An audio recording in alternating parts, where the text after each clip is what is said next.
কাজে তোমরা কি করো? ধৈর্য ধারণ করো। তাহলে আল্লাহ সুবহানাহু ওয়া তাআলা ধৈর্যশীলদের সাথে থাকেন। আর যারা বেশি ঈমানদার, যারা বেশি ঈমানদার তাদেরকে বেশি পরীক্ষা করেন। যারা বেশি ঈমানদার তাদেরকে বেশি পরীক্ষা করেন।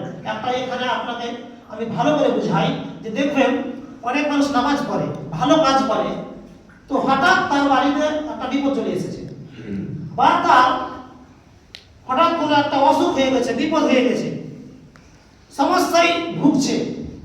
দেখবেন শেষমেশ সে বলে ফেলে যে সারা যারা কোনোদিন নামাজ পড়ে না, যারা যারা মানে রাত দিন যারা হারামে লিপ্ত থাকে, যারা সুদ খায়, যারা মানুষকে ঠকিয়ে খায়, তারাকে আল্লাহ খুব ভালো রেখেছে। হ্যাঁ, নামাজ পড়ে আর কি হবে? এরকম অনেক মানুষ বলে না? আপনারা এর ভালোই করে জানেন এই ব্যাপারে যে অনেক মানুষ এরকম বলে ফেলে, নামাজ ছেড়েই দেয়, যে নামাজ পড়েও তো কোনো রকম আল্লাহ ভালো রাখে না। অনেকে দেখবেন সকাল সন্ধ্যা দুপুর রাত যখন তখন দোয়া করে, যখন তখন আল্লাহকে বলে আল্লাহ তুমি আমাকে কিছু দাও।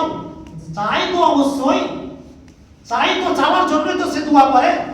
যখন সে 10 দিন যায়, 20 দিন যায়, 1 মাস যায়, যখন যেতে যেতে যখন পাই না, তারপরে আর তো দোয়া করবোই না, দোয়া করবোই না। অথচ কি করতে হবে? ধৈর্য ধরতে হবে, সবর করতে হবে যে আল্লাহ আজকে দোয়া করলাম, আজকে চাইলাম, কালকে দিবে, কালকে চাইলাম পরশু দিতে পারে, বা 1 মাস পর দিতে পারে, 1 বছর দিতে পারে, কিন্তু কি হতে হবে? হলে হবে না, অধৈর্য হলে হবে না। কখন যে দিবেন আপনি খুশি হয়ে যাবেন। আল্লাহর কাছে কোনো কিছু কমই আছে? কখন দিবেন, কোন অবস্থায় দিবেন, কিভাবে দিবেন আল্লাহ ভালো জানেন। কাজেই কি করতে হবে? চাইতে হবে, চাওয়াটা জানতে হবে। যেমন তেমন করে চাইলে হবে না। আদম আলাইহিস সালাম যে তার গুনাহের অপরাধের জন্য আল্লাহর কাছে ক্ষমা চেয়েছিলেন, একবারই বলে রেখে দিয়েছিলেন, রব্বানা জালামনা আনফুসানা ওয়া ইল্লাম তাগফির লানা ওয়া তারহামনা লানাকুনান্না মিনাল খাসিরিন বলে রেখে দিয়েছিলেন। বারবার যখন তখন শুধু নিজেকে অনুতপ্ত হয়ে, লজ্জিত হয়ে বারবার চাইছেন, বারবার বলছেন আল্লাহকে, আল্লাহ ক্ষমা করুন, আল্লাহ আমাদের ক্ষমা করুন, আল্লাহ ক্ষমা করুন, বারবার। আর যদি আপনি একবার চেয়ে যে আল্লাহ আমাকে দিয়ে দাও, কেন ছাদ ফুটা করে দিয়ে দিবে?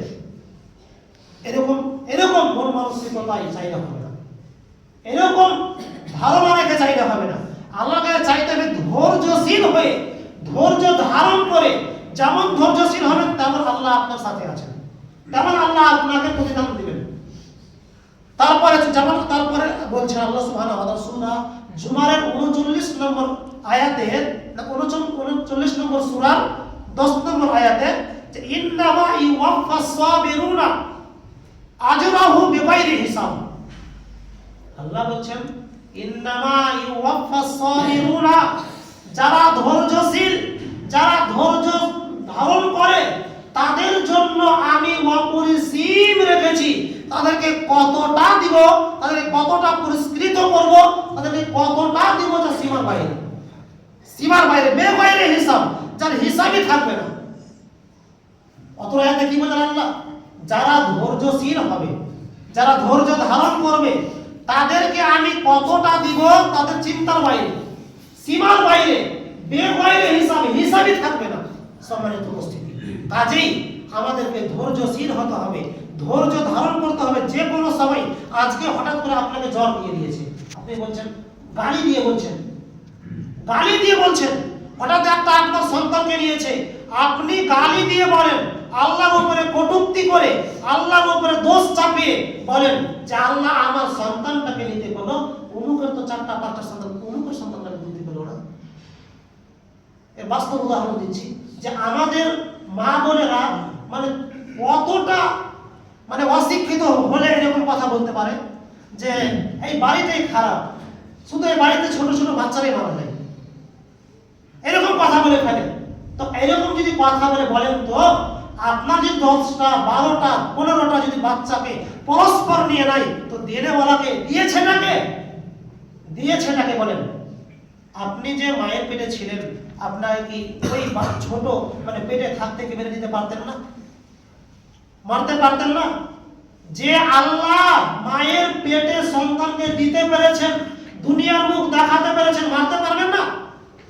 তো আমার মা বোনদেরকে বলছি, মা বোনদেরকে উদ্দেশ্য করে বলছি, মা বোনেরা আপনারা ভালো করে এই কথাগুলো কর্ণপাত দিয়ে শুনেন, যে আপনারা যে বলছেন যে এই বাড়িটা খারাপ, যে এই বাড়িতে ছোট ছোট বাচ্চারা বেশি মারা যাচ্ছে, বাচ্চা হয়ে মারা যাচ্ছে, এই বাড়িটা বেশি খারাপ, এরকম ধারণা করিয়েন না।